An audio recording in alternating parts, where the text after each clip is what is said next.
Sasa wastaafu huwa wanakutana na vitu vikubwa ambavyo nataka niwasaidie, sitakaa sana hapo. Wakihitaji tulisema tuna training mwezi ujao, kwa hiyo wanaweza kuhudhuria. Kwa hiyo mstaafu kuna makosa huwa wanafanya, na ni wachache sana kisha staafu wanaishi miaka mingi.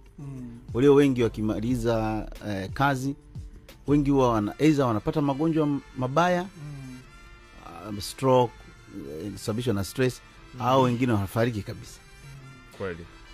Sababu inayosababisha ni kwa sababu mtu akistaafu ndio anataka aanze kuishi. Yaani amestaafu ndio anataka kuanza kuishi kama kijana wa miaka 20. Sasa ndio anaanza sasa azalishe.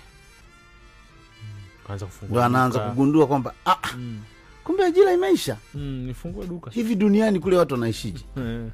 Ndio nilisema siku ile kwamba unapotoka kwenye mfumo ukaenda ulaiani, usitumie macho yako kufanya maamuzi.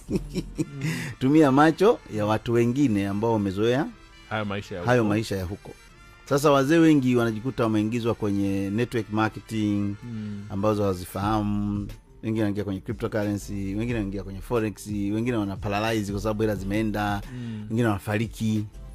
Lakini kuna hao ambao hawaingii kwenye hao mambo, ambao yanahitaji maarifa zaidi lakini yanahitaji riski.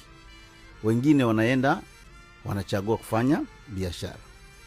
Sasa kwenye mambo ya uwekezaji, mfano mtu aliyestaafu hashauriwi kufanya biashara. Hashauriwi, sio kwamba hawezi, ila hashauriwi kwa sababu biashara ina stress. Ina mambo ya kubahatisha sana mpaka upatie vyake hivi. Ndio maana kijana ukiwa kijana na miaka 20-30 unaanza kuogopa kufanya biashara. Ni hatari sana. Kwa sababu ipo siku, mwisho wa siku maisha, dunia hii imeweka mfumo, mwisho wa siku itakutema tu. Utalazimika ufanye biashara au uwekeze. Itakulazimu. Sasa unakuta mzee amestaafu, kwanza wengine hawajawahi kupata hizo hela kwa pamoja.